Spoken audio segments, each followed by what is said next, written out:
and welcome back to The Wrap. It's potluck time. This is the part of the show where we go around the table and share our favorite stories of the day. We're going to go with somebody who's wearing the brightest colors tonight. That would have to be me. You look like you're about to be like in a culture club video. I No, like it's it. It's supposed to very look like a 80s. flower about to bloom. Like an obscure reference. The from collar's this like a audience. little holes on That's top. right, exactly, Bill. Come on now. and everybody at home is Flower saying, amongst weeds. Who's Who is Culture Culture Club? Club? Yeah, Bananarama. I know, Bananarama. yes. Can we get a little Bananarama. background music to drive this across? Yeah. Little Boy George. Boy George, right Yeah. there. That'll tell you right there. Transition. So, here we go. My potluck, what I bring besides my flower dress, is this story that was out last week about a woman who goes to UCLA, and she was running to be on the judicial board there, and she was being questioned, and she's Jewish. And she was asked, given the fact that you're Jewish and that you're active in Jewish community, would you be able to be unbiased? And she answered the question. Initially, the vote not to keep her as part of the judicial board was 4-4, and then one of the advisors said, you know, you really can't keep somebody out because they're Jewish, and they came back and said, you know, we'll allow her in, and it was 9-0. The thing that really makes me wonder is why this seems to be okay. Why this type of discrimination is more accepted than other types of discrimination. You know, we saw what happened at the University of Oklahoma, that horrible racist event. And the LA Times reported on that, and the headline was, University of Oklahoma had a racist chant, something to that effect. Now, the headline on this was claims of anti-Israel bias. And I just don't understand what it is with the media or with universities where one is okay, or at least not definitive, and the other is something that we all should naturally and understandably abhor. I don't understand it either. And the incidences of anti-Semitism on college campuses is on the rise, and nobody seems to want to make note of it. Nobody wants to talk about it. Nobody wants to own up to it. And it's as racist as any racist chant that a fraternity could come up with at the University of Oklahoma. And I don't get it. I just don't get it. In prepping for this, I was reading that at the University of Chicago, they're having similar issues with an anonymous website where people are going on and making all kinds of anti-Semitic remarks. And it seems like there's a real, as there should be, a push behind African Americans so that they feel supported in these situations. And you just don't see the same push. And why is it? Is it because Jewish people aren't standing up? They're not protesting? Is it because the media isn't standing up and making a fuss about it? I know that, Rick, you think that it's something that is maybe age-driven. Well, look, it's... first of all, I'm really glad you brought up the story. It's a hugely important story. But people of my age, and I think maybe even younger, who raised Jewish, we're so sensitized to the fact that our parents and grandparents were overly sensitive to the charge of anti-Semitism, understandably. They came from the World War II era. We all know what that was about. And so we understood it, but we tended to go, yeah, that's your old thing. It's not happening in this country anymore. Well, the truth is, it is starting to happen. And I think we're still acclimating to the reality. A lot of American Jews still haven't gotten the memo. We know about France. We know about some things in Europe. We're still starting to acclimate to it.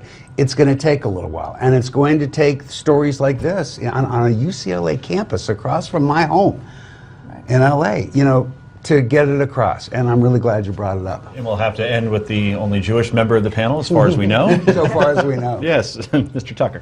I want to say congratulations to an 84-year-old man who took $58.8 million, made a movie that Hollywood said no, conventionally wisdom speaking, shouldn't be made and is going to be a bust.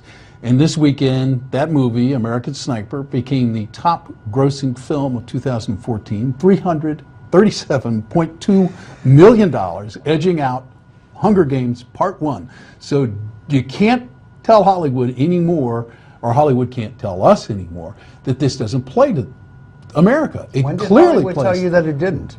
Oh, they didn't want to make this movie, and Says who? the reaction from Bill Maher, the reaction from Moore, the reaction that was from after it was people. made. Yeah, As there somebody was, who knows Hollywood, if I may, yes. when you bring Clint Eastwood and you bring a package that has Bradley Cooper, everybody wants to make that movie. There was no, I actually remember when the script was out there, there was no mass rejection of this book. I don't think anybody thought it was going to do what it did. Well, that's different than making it. And they were going to release it actually at Christmas, but Clint finished it early, Right. so they released it to a handful of theaters. And to Bill's point, But they it didn't released make- it earlier, didn't- by the way, because they thought it was going to fill a good gap. I know the marketing people. They anticipated a success, not this level of success. But I'll Rick, and agree it with didn't that. have the Oscar But response. it was nominated. But but did it win anything? Didn't, no. Well, Yeah. it won a few things. But It didn't nothing- win none best. of the- I think it was none of the- editing. right. It was just But, one of these yeah. years when every film nominated, everyone 10 can films, win. all won an award. It didn't win Best Picture. Yeah, it didn't But win all any of the 10 big ones, which sort of But it is won the strange big given one. the box office. It Right. won the It big won the one. big one, Some of the 337.2. greatest movies ever have been Right. of the military genre. You know, Yeah, oh, Battle of for the Bulge, sure, for sure, Top too. Gun, Few Good Men. I know that wasn't quite a military movie, but you know, Right. and you see if anybody in a uniform, it's great.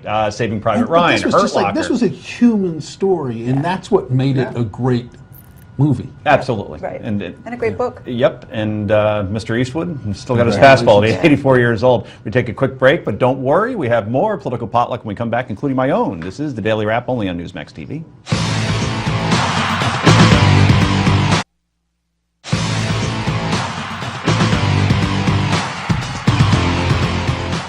You know that subway shot we used to bump in, where it's sunny and it looks kind of, it almost felt that way today here in New York. It broke 45, but it felt like 70, so thank you, Mother Nature. Anyway, welcome back to the Daily Wrap. I'm your host, Joe Concha. If you're just joining us, we're in the middle of our potluck, where we share our favorite stories of the day. Rick Unger, you have the third course. Interesting story today in the Washington Post saying that ISIL is beginning to fray from the inside. They're having a much harder time signing up recruits within the region. They're starting to lose battles on the fringes of their territory. It just seems like things are finally going against them, which I thought would be somewhat predictable. But yet, I don't know that Americans are buying into the idea that we may just be winning this war. And the question that I pose as a result of it, have we become so jaded by partisan politics that we can no longer make an honest assessment? If you don't like the president and his policies, you're going to believe we're losing this war. If you do Oh, I like gotta the call president, BS on that. you Rick, may I like have it. to call Well, I BS didn't on that. finish the question. Go yet. ahead. I'm sorry. If you do like the president, then you're going to say we're winning this war. Have we gotten that jaded? Not called BS. No, I'm sorry. There are people being beheaded on television and on the internet. You cannot blame Is that this. the measure You of winning can't blame war? this on partisanship. No, you Right. can't. I'm sorry. You get people murdered in front of your eyes on the internet. You can't say, "Oh, there's part." Are you telling me Democrats are okay with this, Rick? Is that No, where I don't you're think you going heard with my this? question. No. Let me ask it again. No, we heard it. Well, no, I don't think It's not- you couldn't have with that answer. I don't think anybody likes people being beheaded, of But course. that's why we think Now, my we're question, losing this war. So Right. do you think at some point we'll think we're winning the war? But what war? I think you're talking about a different war. You're talking about the war on ISIS. I think that people are talking about a bigger war where ISIS is recruiting Boko Haram, and you've got Right. Al Qaeda, and you've got Al Shabaab. You've got all these people together who are waging a holy war. And many of us are concerned about that. And so, yes, you may be right that ISIS is retreating in certain areas of the geography. But as far as the overall culture of the whole thing, Right. I think that's where people maybe are more concerned. Here's why I think they're skeptical. Right. I get to play punted again. All right. Growing up, I played Risk, as you know. And Haven't we all? you Love take it. Siam, Oh, yes. you take Yeah. Kamchatka, you win the game. That's basically the way it works. Two underrated territories within that, and Ukraine. Now, here's the thing. Until a city is taken back, until I hear that Allied forces, or whatever we're calling them over there, have taken Mosul, for instance. Okay, good. That's a good thing. But it just seems like it's it's all static over there. They haven't lost ground. They haven't gained Right. ground. So until I see a major city taken and the ISIS flag taken down, Well, then I can say, actually aha. was one. But I wouldn't even suggest that one would be enough to make the claim that we're major winning the city. war. Mosul's the third largest city in but Iraq. I think Give me what that. Jim said was interesting, and I'd love to follow up on it a little bit. And I do agree with you. I do. The day may come where we are still seeing heads being chopped off, but may have almost thoroughly destroyed some of these enemies. Does that mean that we haven't made big progress? Or the day may come where we don't see heads chopped off if they change their strategy in terms of PR, and that's what that's about.